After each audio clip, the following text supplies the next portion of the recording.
Hello, magandang araw po muli sa bawat isa sa atin. Sa ngayon po ay tayo po ay narito upang patuloy nga pong pakinggan at pagnilay-nilayan ang sinasabi ng salita ng Panginoon mula sa aklat ng Kawikaan chapter 10. Samahan niyo po ako sa mga oras ito na patuloy po nating tunghayan ang mensahe ng Panginoon. Ito po ay ang pagtutuwid at ito po ay tinuturuan tayo kung paano tayo mamuhay na meron pong kabanalan. Halina't samahan niyo po ako sa mga oras na ito. Ang mga kawikaan ni Solomon.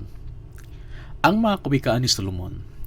Ang matalinong anak ay ligaya ng magulang, ngunit tinik sa dibdib ang anak na mangmang. Ang yamang buhat sa masama ay di papakinabangan, ngunit ang katuwiran ay maglalayo sa kamatayan.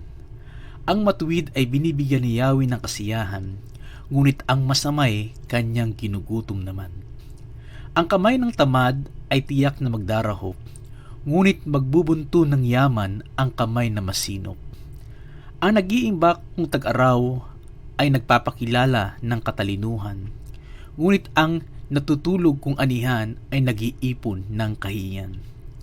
Ang matuwid ay mag-aani ng pagpapalat kabutihan, ngunit ang bibig ng masama ay nagtatakip ng karahasan. Ang alaala ng matuwid mananatili kailanman, ngunit pangalan ng masama ay tiyak na mapaparang.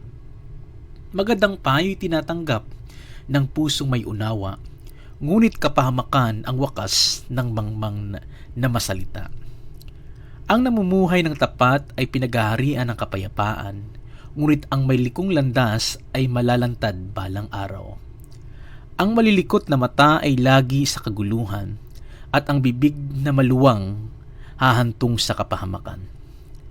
Ang bibig ng matuwid ay bukal ng buhay, ngunit labi ng masama ay nagtatakip ng karahasan. Sari-saring kaguluhan ang bunga ng kapuutan, ngunit ang pag-ibig ay pumapawi sa lahat ng kasalanan. Sa labi ng may unawa, matatagpuan ang karunungan, ngunit sa likod ng isang mangmang, pamalo ang kailangan. Ang taong matalino'y nag-iimpok ng karunungan, ngunit ang salita ng mangmang ay nagdadala ng kapahamakan. Ang kayamanan ng mayamay, matibay niyang tanggulan, ngunit ang kahirapan na yagit ay kanyang kapahamakan. Ang kinikita ng matuwid ay nagbibigay buhay, ngunit ang masama winawaldas sa kasamaan.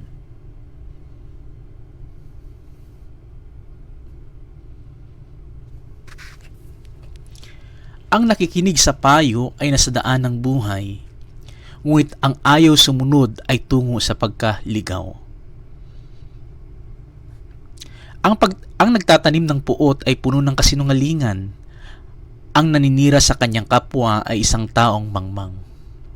Ang taong masalita ay malapit sa pagkakasala, ngunit ang nagpipigil ng dila ay dunong ang pakilala. Ang dila ng matuwid ay tulad ng pilak na mahalaga, ngunit ang puso ng mangmang ay basura ang kagaya.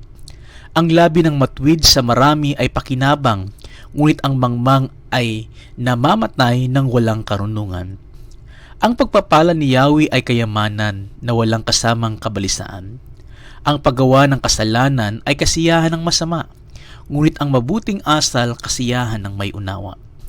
Ang kinakatakutan ng masama ay magaganap sa kanya, ngunit ang hangarin ng matuwid ay matatamo niya. Tinatangay ng hangin ang taong masama, ngunit ang matuwid ay gusaling di magiba.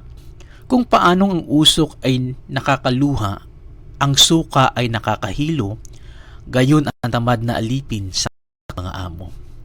Ang paggalang at pagsunod kay Yahweh ay nagpapahaba ng buhay, ngunit ang mga araw ng masama ay di magtatagal. Ang pag-asa ng matuwid ay may magandang kahinatnan, ngunit ang pag-asa ng masama, ang dulot ay kabiguan. Si Yahweh ay kanlungan ng mga taong matuwid, ngunit kaaway sila ng taong masama ang hilig. Ang matuwid ay mananatili sa kanyang dako, ngunit ang masama kung saan tutungo. Ang salita ng matuwid ay nagpapakilala ng karunungan, ngunit ang dilang sinungaling ay puputuli naman.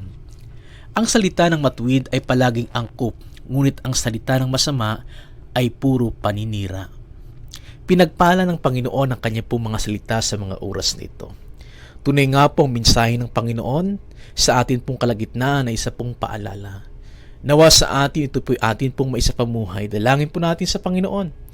Nang aral ng katotohanan ay patuloy po nating maisapamuhay. Wala po tayong magagawa kung sa sarili po nating pagbabago ang atin pong ninanais. Subalit ang pagbabago na meron pong kabanalan, ito po ay nagmumula sa Panginoon. At salamat sa Diyos sa kanya pong paalala sa atin bilang isa pong pagtutuwid sa ating mga tao. Dahil tayo po minsan ay nagkakamali, nagkakasala, ngunit sa biyaya ng Panginoon ay naranasan natin ang pagbabago. Tayo po ay manalangin.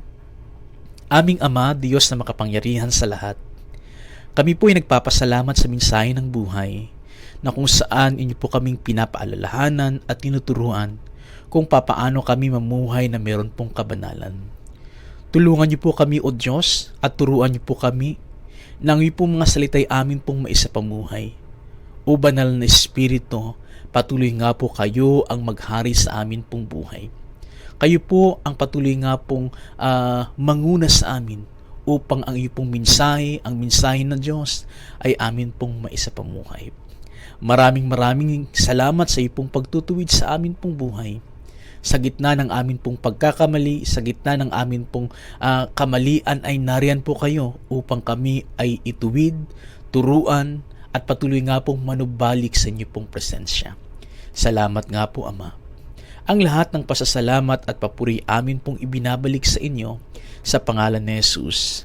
Amen at amen. Tunay nga po na mga paalala ng Panginoon ay napakainam.